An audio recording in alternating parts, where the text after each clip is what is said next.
Mesdames et messieurs, bonsoir. Il est 20h sur les antennes de la télé Futur Média. C'est parti pour le sommaire de cette édition. La journée de tous les records depuis l'apparition de la Covid-19 au Sénégal. 13 décès et 328 nouveaux cas. Le professeur Daouda Ndiaye en appelle à la responsabilité individuelle, entre autres pour freiner la pandémie du coronavirus.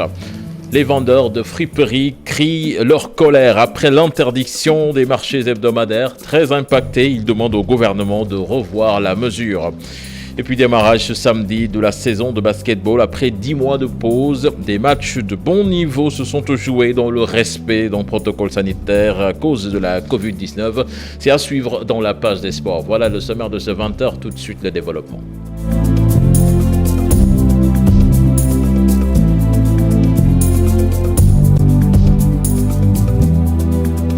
Bonsoir et bienvenue à toutes et à tous. Le Sénégal qui enregistre 13 nouveaux décès liés à la Covid-19, 328 cas positifs sur 2555 tests effectués, un record jamais atteint depuis le début de la pandémie au Sénégal, 208 cas communautaires et 120 cas contacts, 32 patients admis en réanimation. Vous avez suivi les explications du docteur Mamadou Ndiaye dans nos précédentes éditions. Le professeur Daouda Ndiaye, lui, soutient que cette journée avec un record de contamination et de décès était prévisible. Le chef du département de parasitologie en appelle à la responsabilité individuelle, mais aussi l'évaluation des stratégies de la part de l'État du Sénégal. Je vous propose de l'écouter, les propos recueillis par Pape Faragning.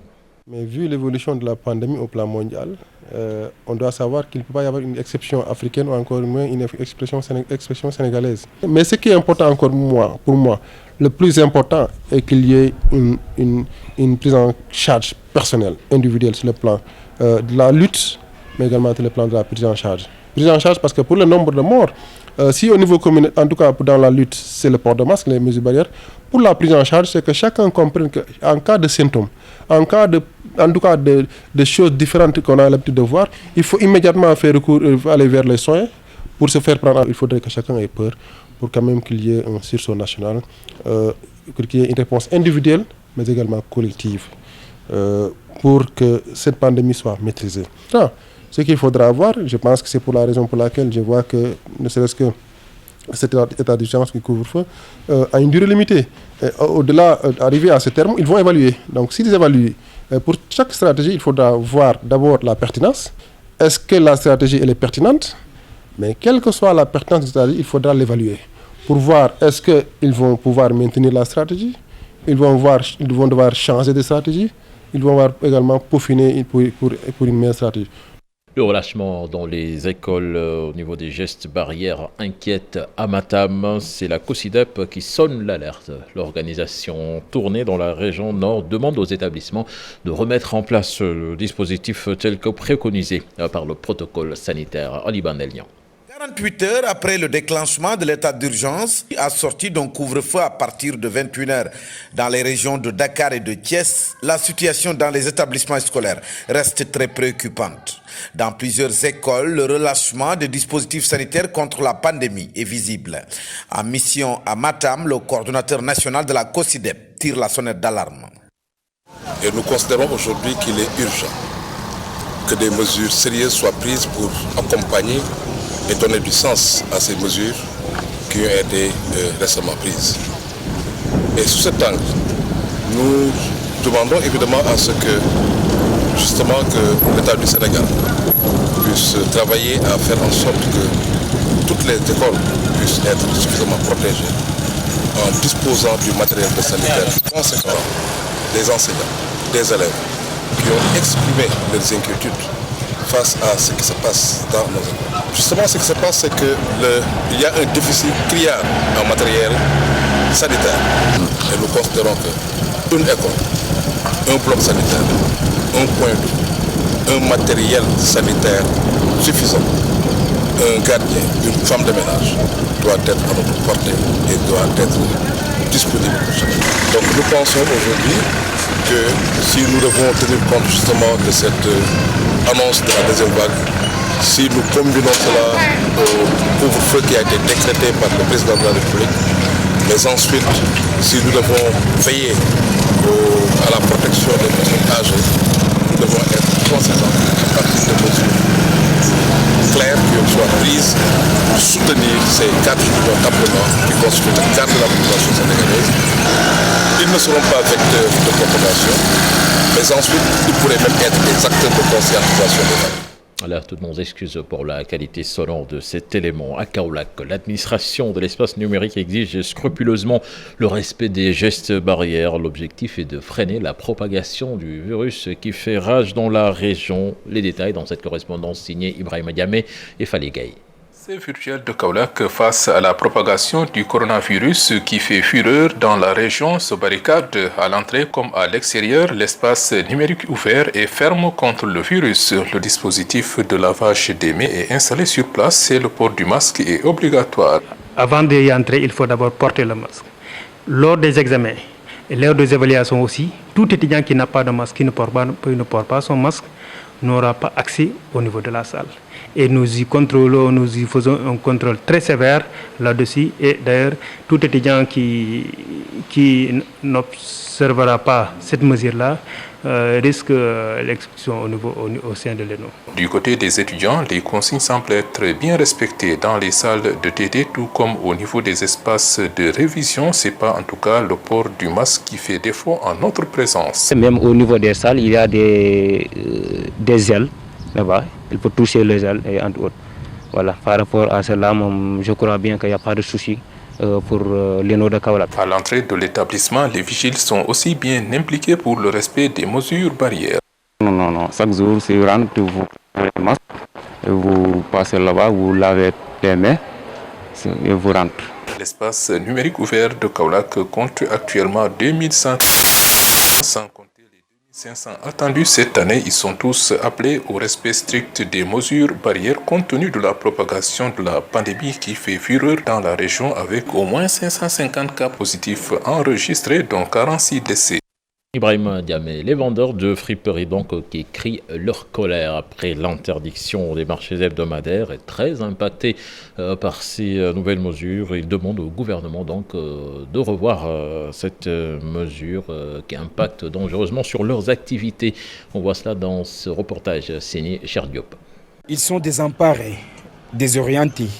Assis sur leurs marchandises, ces vendeurs subissent un coup dur après l'interdiction de la tenue des marchés hebdomadaires par le ministre de l'Intérieur. Ici, c'est les deux voies du front de terre. Imaginez nga xey ci sa biir kër yoro lu dul ben 100 francs nga ñew ñu ne la do fi liggéey. Wa ñun day wax da yalla seen ñun marché yag nañ ci lool di liggéey. Cela fait des années que nous travaillons dans ces marchés, mais aujourd'hui, ils nous demandent de quitter les lieux. La fermeture de ces marchés nous plonge dans des difficultés financières. Nous n'avons qu'ici pour survivre.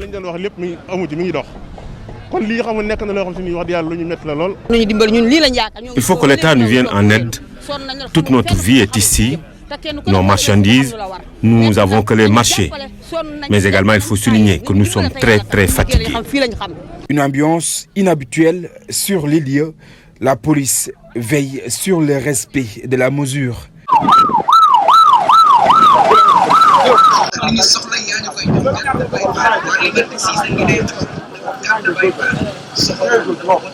Un secteur informel très important pour le pays qui continue à subir l'impact négatif de la pandémie, avec surtout la deuxième vague.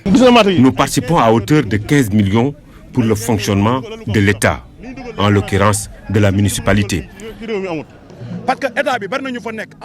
Nous payons des taxes, mais également des impôts. Les salaires des fonctionnaires peuvent bien provenir de ces recettes. Ici, il y a plus de 5000 personnes qui travaillent dans ce marché. Ces vendeurs... Nous allons à Gadiaga à présent. La coalition Diotna qui demande à ces entreprises implantées sur place à prendre en charge les préoccupations des populations impactées. Rappelons qu'un puits de gaz est en flammes dans cette localité depuis plus de 20 jours. Les détails dans cette correspondance signée Charente Diop et Seyla Tire. Des camions-citernes des sapeurs-pompiers positionnés, prêts à intervenir, un périmètre de sécurité dégagé, un matériel lourd mobilisé, ingénieurs, experts, techniciens sont au front. Depuis 20 jours, le puits de gaz est toujours en flammes. Alerter l'opinion publique nationale et internationale sur les dangers que courent ces populations, puisque le feu est perpétuel et c'est un village qui est là, qui ne bénéficie d'aucune aide de la part des autorités. Et au contraire, il se trouve peut-être que même d'autres populations environnantes qui sont plus audibles sont écoutées.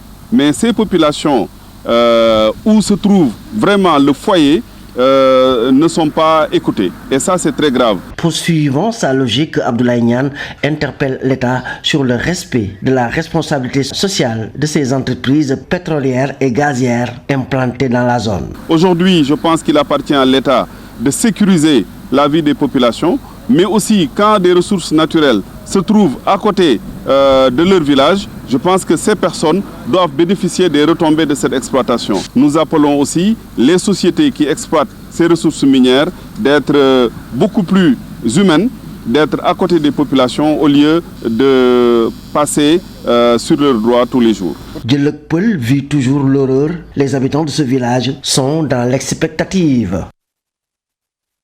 Nous allons à présent dans le nord du pays. L'eau coule pour la première fois dans les villages de Bantou, Lerabé et Ngaoulé. C'est dans le département de Podor. Ces villages ont bénéficié de 3 forages dont le coût global estimé à 30 millions de francs CFA grâce à l'État du Sénégal et la coopération turque. Mais toujours, il reste des villages du département qui n'ont pas encore accès à l'eau potable et les habitants plaident pour une extension du réseau pour soulager ces femmes et le bétail qui font plusieurs kilomètres à la recherche de liquide précieux. Ousseynou Diop, Habib Sek. Puis, l'eau peut couler dans ces robinets des villages de Mbantou, Lerabé et Ngaoulé dans le département de Podor. Une doléance de plusieurs années satisfaite grâce à la coopération entre le gouvernement sénégalais et des partenaires turcs. Pour le moment, 3 forages d'un coût global de 30 millions de francs CFA ont été construits. Mais face à la demande très importante, les populations demandent l'extension du réseau. Utile pour les populations qui regorgent tout ce qui est le développement à la base, parce que c'est l'eau, source d'eau, c'est pour l'agriculture, c'est pour l'alimentation d'eau pour les bétails. Dans ces localités, sur 100 villages, seuls 154 ont accès à l'eau potable. C'est au niveau de la couverture des localités. C'est le paradoxe au niveau de la couverture des localités et au niveau des branchements domiciliaires. Au niveau de la couverture des localités, nous sommes à 54%. C'est-à-dire quand vous prenez 100 localités, il n'y a que 54 localités qui ont accès à l'eau potable. Ici, partenaires et autorités locales ont plaidé pour l'entretien constant de l'infrastructure hydraulique pour assurer l'alimentation en eau à des milliers de personnes. Utilisé de manière très utile pour que demain, si nos amis, nos bailleurs, nos amis reviennent pour voir, ils trouveront que l'édifice est bien entretenu. Les populations de ces 3 villages de la région de Saint-Louis peuvent pousser aujourd'hui un ouf de soulagement. Ces 3 forages construits en Bantou, Ngaoulé et Lerabé vont assurer l'alimentation en eau à plusieurs milliers de personnes dans la zone. Capacité des acteurs locaux de la protection des migrants. L'objectif est d'apporter un soutien médical à ces personnes qui reviennent souvent à la maison avec beaucoup de séquelles. On voit cela dans cette correspondance signée Abdoulaye Diallo. Et une zone pour voyage de candidats à l'immigration irrégulière, d'où le nombre important de migrants de retour au Fouladou ou de camps reviennent avec des séquelles de l'immigration. Pour faciliter la réinsertion de ces derniers, des acteurs de lutte contre les phénomènes liés à la migration étaient à Kolda pour un atelier de renforcement des capacités. Nous avons constaté que beaucoup de jeunes qui ont emprunté le chemin de la migration irrégulière reviennent souvent avec des situations de détresse qui ne sont pas connues par les communautés et par les familles. Et nos services de santé également ne sont pas assez outillés dans ce domaine pour que les jeunes qui reviennent en situation de détresse puissent être considérés et réinsérés dans le tissu social. C'est dans cette optique que nous avons, en accord avec OIM, essayé de dérouler cette formation au niveau des 5 départements, donc les 4 de Kolda, de Tambacounda et le département de Kolda. Les victimes de l'immigration peuvent bénéficier des appuis psychosociaux. C'est un soutien psychosocial, une prise en charge médicale. Parce que ce qui est constaté généralement, le jeune qui a emprunté le chemin de la migration irrégulière a mobilisé ses parents d'abord, aussi bien financièrement que humainement. Et quand il rentre avec les mains vides, il est choqué. Il se replie à lui-même. Il n'est plus celui qu'il était au départ. Donc cette personne a besoin d'être écoutée au moins. Kopi, qui vient dans la région de Kolda pour apporter son soutien à nos jeunes migrants de retour pour leur réinsertion socio-économique, pour leur soutien mental et psychosocial, mais également sur la sensibilisation sur les mesures barrières avec la nouvelle vague, la deuxième vague qui est en train de sévir. Je pense que c'est une grande satisfaction. C'est pourquoi la lutte contre l'immigration irrégulière est à nos jours un enjeu de taille. Puis ils sont plus de 300 éléments des forces de sécurité plutôt sénégalaises à être déployés en Centrafrique et cela entre dans le cadre de la mission de maintien de la paix. Là-dessus, nous écoutons les explications du colonel Abdoul Aziz Fall du bureau média de la force qui parle donc de leur mission interrogée par Dissa Prera. Ici, au niveau de la MINUSCA, le Sénégal dispose de 2 unités de police constituées. L'une est constituée par des éléments de la police nationale, qui est ici même basée à Bangui. L'autre est une unité de la gendarmerie qui se trouve à Berberati, donc à peu près à 300 km à l'ouest de Bangui. Donc nous avons également des personnels d'état-major militaire au nombre de 7 qui sont présents ici à Bangui et dans certains états-majors dans le pays. Et nous avons également des policiers qui sont déployés en individuel, en officier de police, et qui travaillent soit dans les états-majors ou directement en colocation avec les différentes unités de police locales pour les aider à pouvoir gagner en capacité. Donc voilà en gros la contribution du Sénégal ici au sein de la MINUSCA. La page des sports à présent avec du basket pour démarrer la première journée du championnat national. L'AS Bopp qui surprend Saint-Louis Basket Club, une victoire 72-68 pour le promu dans une rencontre à huis clos au stadium Marius Ndiaye. On voit cela dans cet élément signé Chersali Boudjara et Ahmedouba. L'ASC Bopp crée la surprise lors de la première journée du National 1 masculin. Les Boppois ont dominé au stadium Marius Ndiaye, Saint-Louis Basket Club sur le score de 72-68. Un succès pour lancer l'opération maintien. On a gagné tous les 3-4 ans, malheureusement, voilà, avec des difficiles reprises, on a su gérer, il y a un manque de fraîcheur physique. C'est dû à cela, mais alhamdoulilah, Dieu merci qu'on a pu gagner. L'objectif reste toujours le même, c'est une équipe qui venait de la D2. Voilà, on va essayer de s'améliorer dans certains points, essayer de voir si avec le travail, dans la durée, on va essayer de voir. Mais pour l'instant, l'objectif reste le même, c'est d'essayer de se maintenir en première division. Du côté de Saint-Louis Basket Club, on évoque un réveil tardif. On est resté longtemps sans marquer. On a fait une mauvaise partie en première et en deuxième. Tu as vu le dernier quart-temps, on est revenu, mais c'était tardivement, quoi. On a eu beaucoup de pertes de balles par précipitation, quoi. On a perdu beaucoup de rebonds. On a encaissé beaucoup de deuxième tirs et des 3 points. Arrivé à Saint-Louis, on va rectifier beaucoup. Le match s'est tenu à huis clos. L'essentiel est pour les acteurs de retrouver la compétition. Si vous voyez, partout dans le monde, les gens jouent en huis clos pour permettre aux gens de pouvoir s'exprimer, de pouvoir jouer au basket. Maintenant, c'est très difficile dans ce contexte, avec ce manque de public, mais on va essayer de combler ça pour essayer de faire plaisir aux gens qui sont à l'extérieur du terrain. L'UL Bopp Saint-Louis Basket Club a également eu lieu en ouverture du National 1 féminin. Il a tourné cette fois-ci à l'avantage de l'équipe saint-louisienne. Une démonstration de force, 72-37 pour un candidat au titre.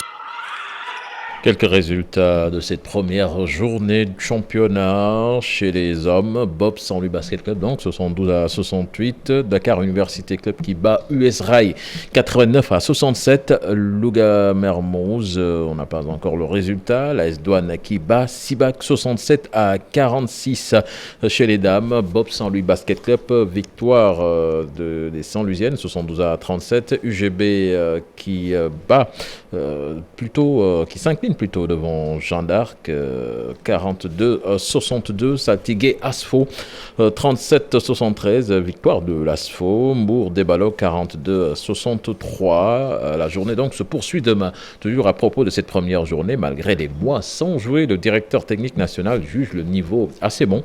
Une reprise avec le respect donc du protocole sanitaire. Toutefois, les matchs à huis clos peuvent avoir des conséquences, dit-il, sur la performance des joueurs. Pape Faraning, Ahmadouba. Après 10 mois de pause, les basketteurs ont foulé les parquets ce samedi. Chez les filles comme chez les garçons, malgré ce temps d'attente, le rythme est assez bon. Pour un premier match, je pense qu'on peut être très content parce qu'un match à 80 points, 72 points, je pense que c'est une très bonne chose. Mais il est normal que les équipes aient des difficultés dans le jeu d'ensemble, dans la fraîcheur physique, parce que 10 mois, c'est pas un mois, mais ce qu'on a vu déjà pour le moment, c'est assez bien. Masque au visage, distanciation, bref, les fédéraux ont mis en place une organisation pour lutter contre la transmission de la Covid-19 dans le milieu sportif. Bon, les mesures, vous l'avez vous-même constaté, le port obligatoire du masque, le respect de la distanciation, le lavage des mains à l'entrée de la salle, la prise de température à l'entrée de la salle. Voilà, ça c'est des mesures concrètes que nous avons vues également. Vous avez vu que nous avons également scindé le terrain. Il y a ceux qui sont en haut, ceux qui sont en bas. Même vous les journalistes, je pense que vous devez rentrer par la porte des vestiaires. Donc tout ça c'est des mesures qu'on a prises vraiment pour permettre la reprise du championnat tout en respectant les mesures barrières et l'état d'urgence et le couvre-feu.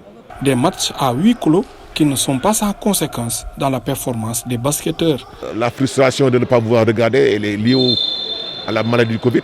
Il faut qu'on se contente de jouer à huis clos et essayer de montrer dans les réseaux sociaux pour les matchs de basketball. Le huis clos n'affecte pas le jeu? Non. On ne peut pas dire pour le moment, on va voir. Le public serait un bonus, mais dans sans public, on va s'adapter.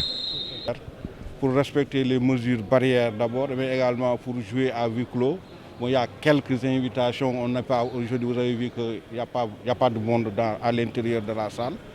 Donc tout se passe bien. Malgré un stade vide, les basketteurs avaient hâte de fouler les terraflex au grand bonheur des amoureux de la balle orange. Une bonne chose aussi pour le basketball sénégalais.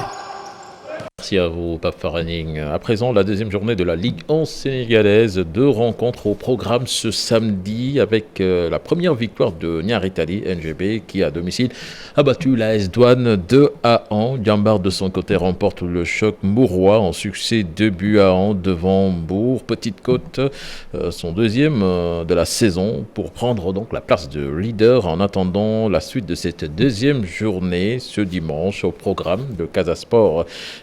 Qui va s'entraîner à Ziguinchor face à Lazare Gambour. Génération Foot qui recevra à domicile le stade de Mbour à Déni Biramdao.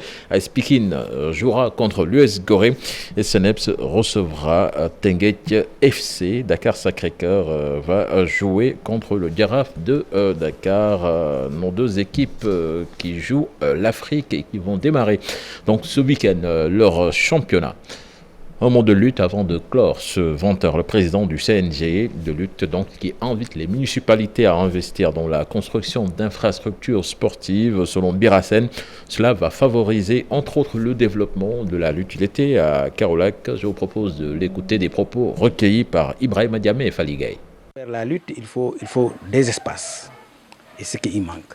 Maintenant, pour les autres régions, peut-être essayer d'entrer en contact, de dialoguer naturellement avec les maires. Oui, en fait, c'est ça. Ouais, quand même, bon, chaque localité aussi a ses priorités.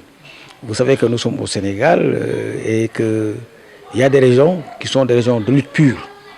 Il y a des régions où notre mission d'ailleurs est de relancer, de sensibiliser et de relancer, n'est-ce pas, là, dans certaines localités.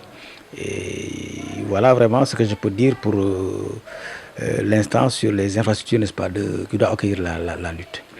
Mais rappelons aussi qu'au Sénégal, nos stades sont des stades omnisports. Quand on dit omnisport, ça c'est toutes les disciplines, n'est-ce pas, doivent s'y dérouler. Alors donc là, on a pratiqué la lutte pratiquement dans toutes les régions du Sénégal. Maintenant, dire qu'il n'y a pas d'arène, Oui, quelque part où il y a des locales où il n'y a pas d'arène. Mais nos stades sont des stades omnisports. Donc on peut y faire la lutte et d'autres disciplines également. Là, c'était le dernier élément de ce journal. Excellente suite des programmes en compagnie de la Télé Futurs Médias. Au revoir.